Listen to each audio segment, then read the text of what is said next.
I got a chance to see his deck. He lost interest first. All right, well, we're underway here. This is Grand Prix Seattle on GG's Live. It is day 2, round 11, and we are about to see two of the game's greats. There you get a look at Patrick, the Innovator Chapin, playing against Hall of Famer, Pro Tour Dark Ascension semifinalist John Finkel, and they are underway already as we pick up the game. There's a Diagraph Ghoul from John. There's a Doom Traveler from Patrick Chapin. It's talking about the one drops that we were talking about. Wow. Clash of the Titans here. Patrick's going to go ahead and get in for one. Ooh, he's got my favorite two-color combo. Pops his head up. Let's see what Ooh, I see one card in John Finkel's hand that is going to wreak havoc if it comes down. So all the mill decks, when they go back to their roots in the Innistrad format, like blue-black, Mill Yourself was really where that said, there's Lingering Souls. Oh, my goodness. Chapin seems to have a fine deck here. You think now we know he's a brewer. Intangible Virtue possibility here? We've seen. And a Diagraph Captain. Captain comes down. That's going to pump up the Diagraph Ghoul there, and he's going to get in for 3. Looks like Chapin's content to race at this point. He's not going to bother. He didn't have any blocks anyway, but...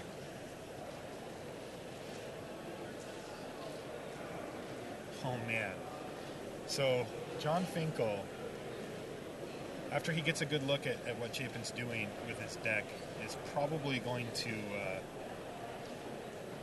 move into the game plan of land my Curse of Death Souls and watch Patrick Chapin cringe, because right now that would wipe his entire What's that board. card that we just saw get played down there? You see a 4-drop and something died? Oh, it's a Demon Mail Halberg. He's going to suit up one of his guys. He's going to generate a token, and he's going to be able to swing for 6 here in the air.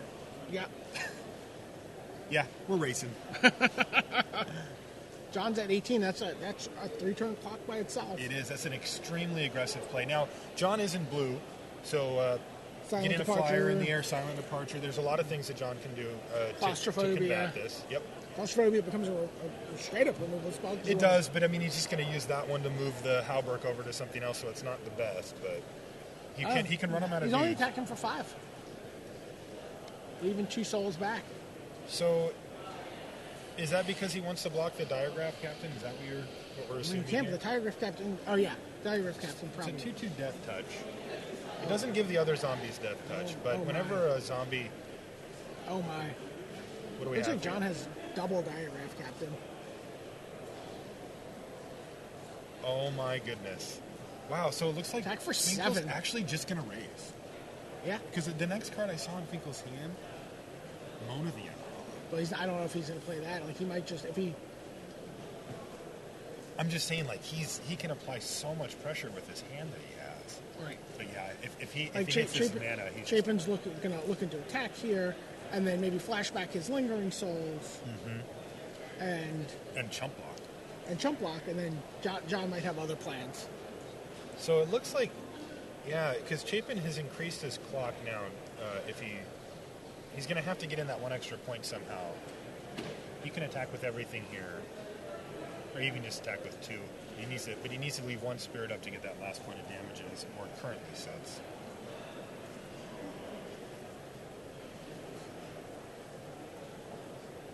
He's going to go ahead and attack with everything. He's given up on the blocking plan with the creatures that he does have. He's going to flash back Lingering Souls. Yep.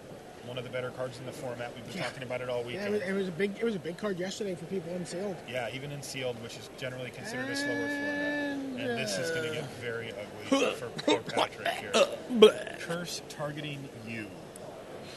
Now, he does get to keep his Halberg guy to shrink him down. But he has no blockers, and he just takes... Goes, and he's dead. Yeah, he just takes 10 here. Yeah. Unbelievable. Wow. That was just bang, bang, huh? Yeah, John won that. John did win that. So, look at John's face. He's like, wow. John's got that little kind of like, yeah. He's like, that was a lot of power. That was pretty sweet. Yeah. It was like sweet. He's like, I've been playing Magic a long time. Still pretty sweet. Still pretty sweet.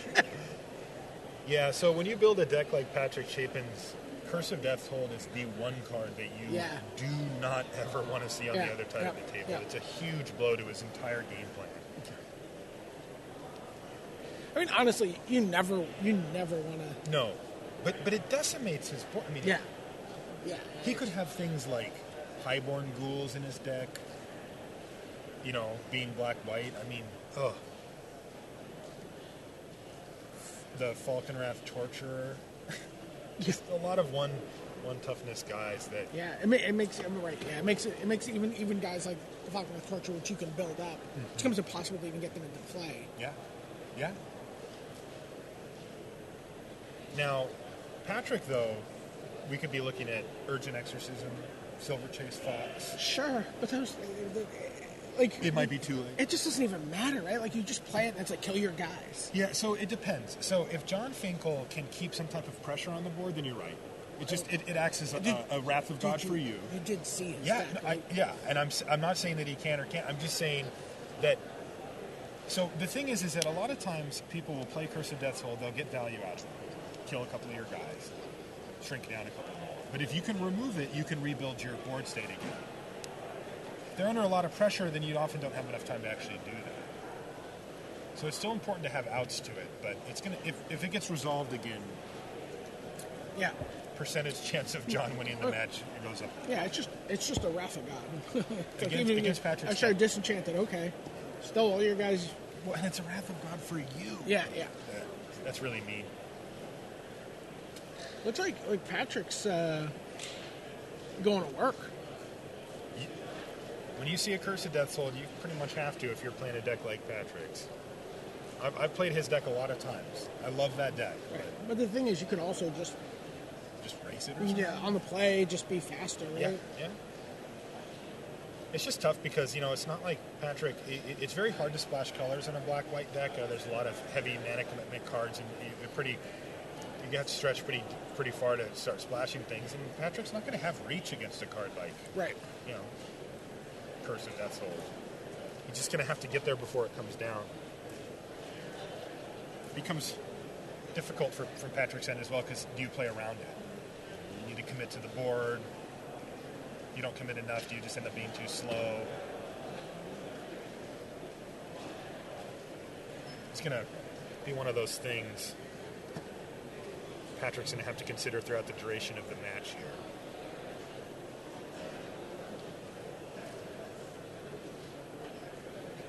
Being on the play is going to help Patrick quite a bit, though. He's going to get to evaluate what his game plan is from the very beginning of this game, and he can consider: can my hand hold up to a card like Curse of Death's Hold, or is my hand going to be one that I'm going to have to play around it? So we're going to be keeping a close eye on John Finkel's hand to see if he has the curse, and it doesn't look like he does. I think he's actually mulliganing here. And he does. Looks like Patrick's kept. And John's going to go to 6 on the draw here. He didn't have any black sources in his hand, so it's pretty easy mulligan. I mean, they're all easy mulligans for John. You never see him agonize over it. He doesn't look too worried.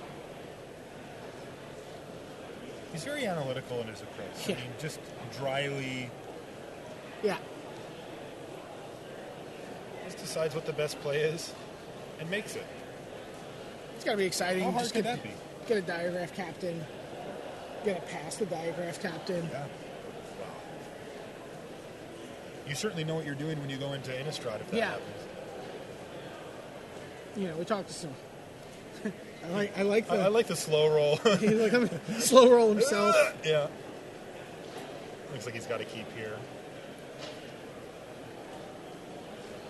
Patrick leads with a swamp, which means, he's probably not playing too many Cathars, loyal Cathars or things like that. No players with either play on the first 2 turns. I wonder if you see Patrick bring in something like a Night Terrors. Oh, that's absolutely a possibility. I'll look to see that. We have a Traveler's Amulet come down here. Patrick's going to crack it. Yeah, that's a good call. Because that's one of the ways that this deck can deal with that card. Right. Especially, that would actually be really good here, because you have to assume that if John has a card in his hand, he's going to craft the game around it. And we do have an island. We have an island. Okay. And if John's crafting the whole game around resolving that spell, assuming that he's going to get to resolve it, and Patrick takes it from the turn before he's going to, it can really screw up John's plan. So funny, these guys came roaring out of the gate game 1. Yeah. And now they're just playing this much slower game. There's an Abattoir Ghoul. Abattoir Ghoul on turn 4. Fine card. Yep, And John it looks like dissipates it's gonna get it. dissipated. Yeah. I thought he might do that. And he's... Oh, no. That's an Undead Alchemist that John has, too. Unbelievable. With all the zombies in his deck, plus the Diagraph Captains. Wow. Looks like a dead weight. It's going to fall upon the Undead Alchemist. It is a good out to that card. Because that Alchemist is going to do some pretty funny stuff. I love that card. Yeah. And Black another Cat. zombie. Yep. Black Cat comes down. I haven't been too impressed with Black Cat, but I think it's playable. Well, you have multiple Diagraph Captains. It's certainly playable. It gets a lot better, yeah. And we've got a Cannibals and a Selfless Cathar. Yeah. Okay. Well, he can sack the Cathar if he wants and put a counter on his Cannibals. And also make it 4/4 for the... Yeah, for the turn. For the turn, you know. He's got that trick in the bag here if he wants it. Doesn't seem too relevant on this board. So is John going to send the cat in and just try to get a card out of it, or is he going to leave it to block? He's going to leave it to block. Yeah, makes sense.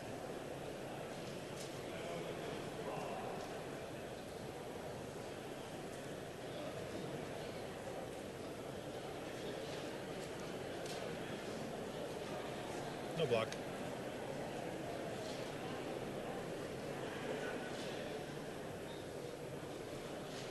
And We there's have the a Lingering Souls. Souls. Well, we know he's got to put some stuff on the board at some point. The nice thing about Lingering Souls is he can just... By the way, ladies and gentlemen, By the way, John Finkel. John Finkel, everybody. Jeez. Right after Patrick decides to play his Lingering Souls, John just promptly rips the curse and casts it on his opponent. He is going to get a counter. So he has a 2/2 It's going to be a 2/2 still. That is so... so devastating. Patrick says, no coins for me. I'm going to use a die.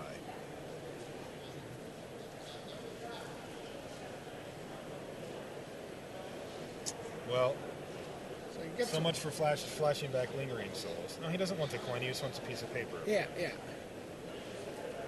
So John is going to calmly attack with his Black Cat and say, you got anything? So this is kind of what we were talking about before the game. You know, Patrick's in a position where if he can take care of the curse, then he can. Well, here's something that's interesting. It's like, did he just play a Doom Traveler? Yeah, he just played a Doom Traveler to get a token on. Yeah. Yeah. You know, if this is where he's left, you know, then this is what he's got to do. His plan is to just start attacking. There's he's going to play a Wake Dancer, which also gets morbid. Yep. All right, so he gets 2 1/1s. I mean, this is what Curse of Death's Hold makes you do. Yeah. You don't like it. Yeah. You gotta get creative. Mm-hmm.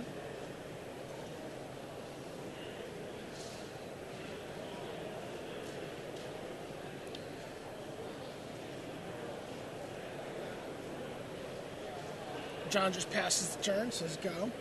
Wake Dancer is also a human. Okay. But it makes a zombie, right? It makes a zombie. It awakens it. Yeah. Just noisy. Flavor Police here. There's a Demon Male Hallberg. All right, so he can, you know, Patrick's got a plan here. Yeah. He can get rid of the Wake Dancer, get another counter, equip to something. It looks like he's just going to go all in here on the Cannibal. This is going to be gruesome.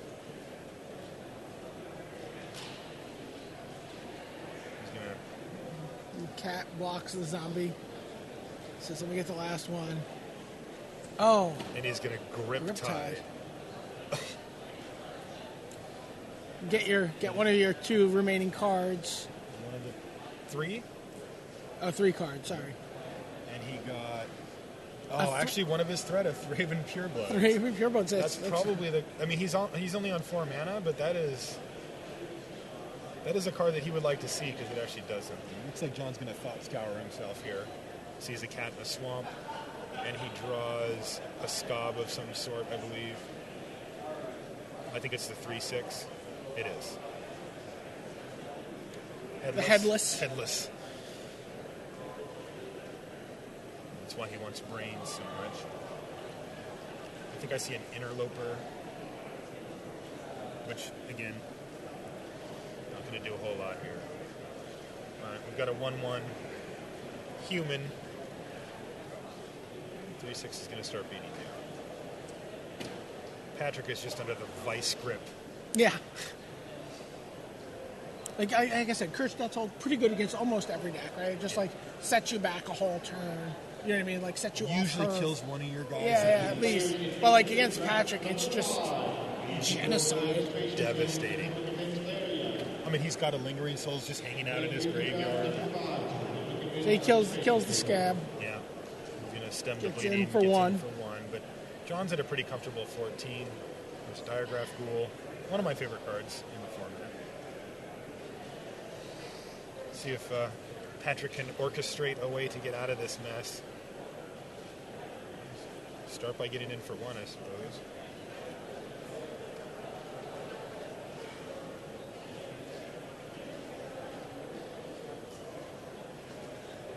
I saw the Interloper in his hand. I don't know what the other card is. Looks like he's going to pass the turn. 9 a.m. sealed players. That is time in the round. Finish your current turn. Take up to 5 additional turns to complete your match. If you He's have going 2 for 1, 2 for 1. procedure, please call for a judge. Finkel has quite a few lands in his hand. Doesn't look like he has anything relevant at the moment. I think he's holding Victimite. Oh, is he? Yeah. He's just not worried about it. Yeah, I mean, he could have. I actually think he was holding Victimite when we had the equipped cannibals a few turns back, and he grip tied it instead. And Okay. it was like, Use up his mana. yeah, deny just him a lose, draw just step. stunt Patrick's growth. Looks like we've got yet another zombie added to the field for Finkel. He is committed to the zombie plan. Yep. Even with the Alchemist, too. Which isn't a card that every deck wants, so it might not have even had to take it that early. Yeah, we're racing. We're going to see a combat trick. Oh, he's going to tribute to Hunger Round. He's going to sack the 2-drop. He's going to gain 2 life off of that and then take 2, so he's just going to be even on the turn. Just push. Yeah, I do see a victim. And an Armored Scout. Jeez. There's a Captain. There's a Ghoul Raiser. There's a Forbidden Alchemy. There's an Alchemy. John's like, yep, time to play a land. Yep. He can't flash it back. He can't flash it back yet, but he will next turn if he doesn't find anything else he wants to do. Is that a Morcrit Banshee? Yep. Still going to be tough to set up with his mana. I mean, he can suicide a guy onto the board and then Morcrit Banshee, but he needs more mana for that. He could just. Well, he can actually sacrifice cannibals to itself with the. Oh, true. With for the no mana cost. With the mannequin, with the Hauberk. And that would give him a 3/3 on the board. Yeah. 3/3, kill your Armored Scab. 3/3s. All right, he looks like he's willing to suicide here. Yeah, because it's a free roll. Yeah. Right? I mean, if John decides to not block, he gets an extra damage. And that's exactly what happens. And he's going to kill which one? Well, I guess he has to kill the Armored Scob because it allows him to keep attacking. Sure. John doesn't have the 7 mana to flashback, so he's just going to go to his turn. Morcrit Banshee is a spirit, so it can die to a victim of night if John deems it necessary. But he just passes the turn back. So it looks like he's content to just flashback his Alchemy this turn and not really continue the beatdown plan. Can certainly take 3 here. For 3. Yep. Being at 12. Patrick has a swamp. And he says, go. All these dead cards in his hand. He's going to flash back. One of the best feelings in the world. Flashback Forbidden Alchemy. I love it. I play Blue, Black, and Standard for that reason.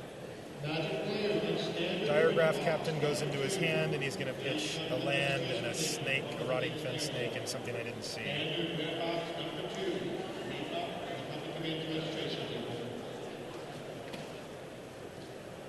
So we're going to go main phase Captain here. Just going to pump up the ghoul.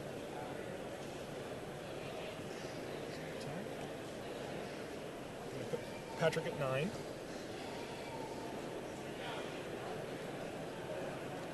And he's going to play Scarecrow. One-eyed Scarecrow. And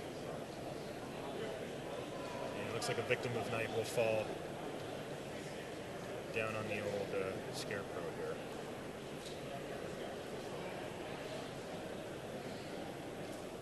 So we've got an Undying Evil, a Vampire Interloper, and a Swamp. Yeah, well, that Undying Evil, like... It's excellent. It's quite good right here. On the Morkrut Banshee. Although the Victim of Night in John's hand is going to so, severely interfere. Well, no, it depends. Because Patrick's like, how many cards do you have left? Can I stay alive? Yeah, he's going to block. Oh, he... That's the... Exactly. Yeah, you're right. Yep. And he has to do it that way. Because if John just says, sure, we'll trade, then... Wow. So take no damage this turn. And as a result, he gets to keep this diagraph pool as well. Looks like another amulet. And he's just going to thin out his deck a little bit here. Get a plains or something. Maybe browse his deck to see what his go, outs are. what I have left. Yeah. I mean, when you're in a situation like this, you have to be very cognizant of what you could draw to get out of it, and sometimes it's nice to have a reminder when you're thumbing through your deck.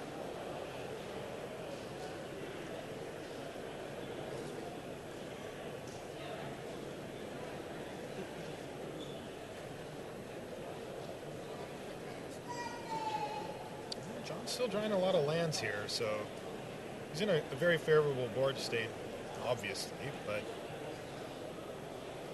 Once again, Magic players were standing. Evil Twin? It does look like an Evil Twin. It's a card that people like to splash with a single island.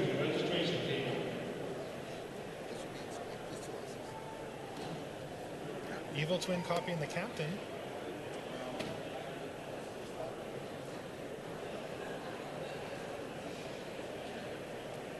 But I think John just has lethal here, right? Because if he attacks with both and he trades, because he's got a block here. Yeah. If the Captain dies, does that happen? No. And He drew another one. Looks like we have. So wait, does that mean he has 3 captains? Because there's a captain in his yard. Is it? Oh, from the out there. Oh man, could that be?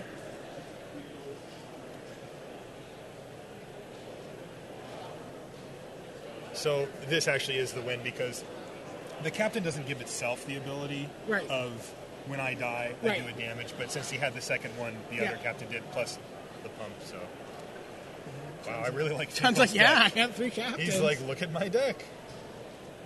Yeah, like you said, I mean, talk about being on rails for the Innistrad packs. Mm-hmm. You're just looking at the summon line. You're like, oh, yep, summon zombie. That says zombie, right? Yeah, zombie. I'll put that in my deck then. Yeah. Oh, make 2 zombies. Yeah, I'll play that. And we saw he had a Ghoul Razor. Yeah. Jeez. Right. Wow. Well, the key to that match was the Curse of Death's Hold. Oh, yeah.